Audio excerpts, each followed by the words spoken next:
So some weeks ago, Venerable Samton and I were in Spokane to run some errands, and I was done pretty early, so I had to wait for her for about 30 minutes to get picked up. And so I was downtown, so I went to Huntington Park, which is a beautiful little space that overlooks the Spokane Falls, and I haven't spent much time there at all. So I found a little bench, and I started to have my Abbey leftover lunch and just enjoyed the view. So if you're at Huntington Park and one of these benches, you can see the falls cascading down. And then they fall into like a little pool of some kind. And the way the wind blows, a mist kind of passes over that pool. And the way the light falls at that time of day around noon, there's a beautiful rainbow that appears in the pool. So it was quite remarkable to me. And as I just sat there eating, I observed how people were walking past, and as they saw that rainbow in the pool, they would stop and whip out their cell phones and try and take pictures. And I thought, wow, this is how we are as sentient beings, yeah? You see something beautiful, oh, it's impermanent, and the first impulse is, let's preserve it. Yeah, whip out your phone, freeze it in time. And I'm not really into taking photos, so I thought back to how if I were a layperson, I would have whipped out my notebook. Yeah, I like to write. Yeah, so I would have, tried to write it down and describe it, save it for a story, save it for something else. So I was just watching that mist and the rainbow, and then it struck me too, there's some even stranger things we do when we see beautiful and permanent things.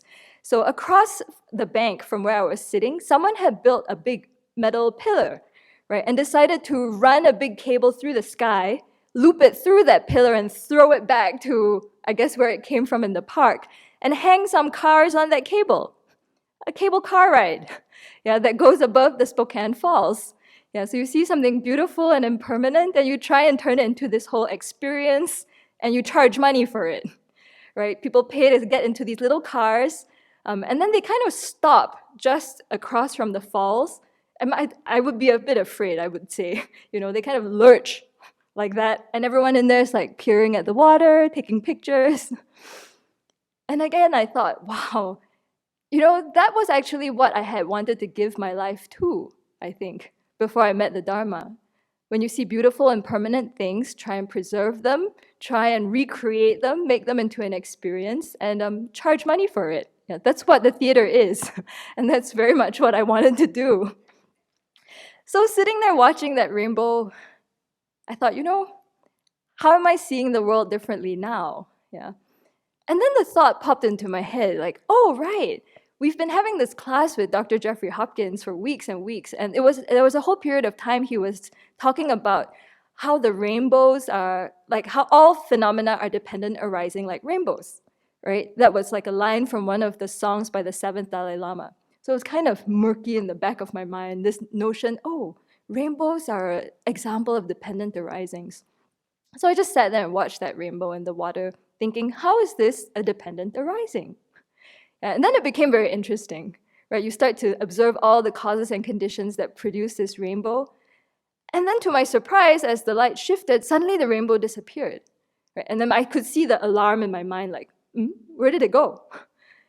And then a few moments pass and the light changes again and the rainbow comes back. And it's like, oh, okay, it's back. But just to watch that happening in my mind and to think, all phenomena are like that?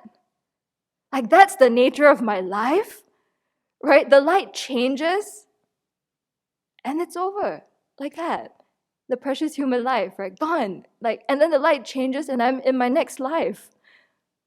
So sitting there, I kind of lost my appetite for a bit while just looking at this, like, whew.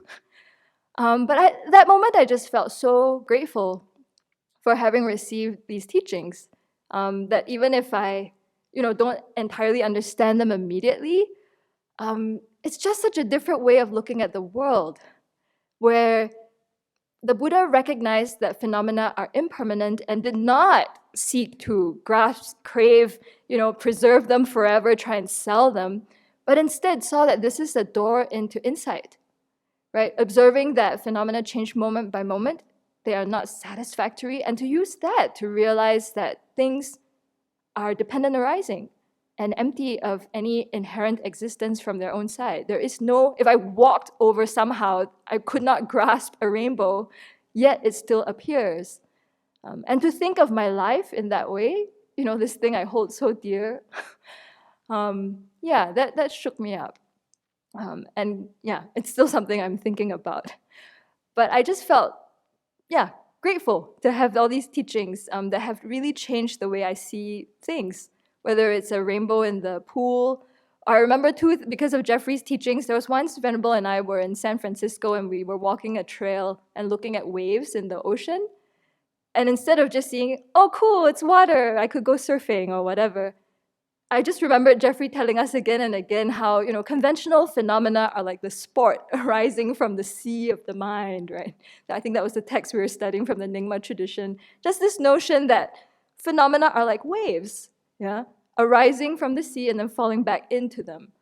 And that just gave me a whole new experience of looking at waves and thinking about the Dharma.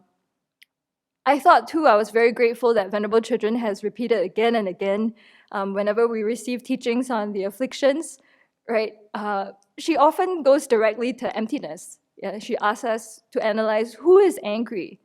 And in this past week with the teachings by Geshe Tabke, I really came to appreciate that, because very often when I'm angry and I'm hearing those teachings, I'm like, what do you mean who is angry? I am angry. I need some love. Please don't tell me to do this analysis. Yeah, there's a lot of resistance there. But I see from the teachings with Geshe Tabke, really you have to get to the root of it. Yeah, who is angry? Because if we apply a temporary antidote, it's just, you get some relief, but it's just gonna come right back like this, right? The self-grasping. So to use those moments to really try and see, who is angry? Where is that anger? She said, cut upon your body and look for it. Is it in your rib cage? Where is that anger? So I've just been feeling so grateful for these teachings and to see how they start to shift the way I look at myself and the world slowly like this. And it gives me confidence in the power of imprints, because very often in the teachings, they're just words that wash over like waves, but over time, they start to leave a mark. So I just wanted to close by reading this poem from the 7th Dalai Lama that is quite wonderful. So he says, look at this wonder, utterly non-existent, yet dawning in all sorts on the surface of the empty clear sky, as rainbow figures, collections of many arisings in dependence upon causes and conditions, despite not self-instituting, not truly existent.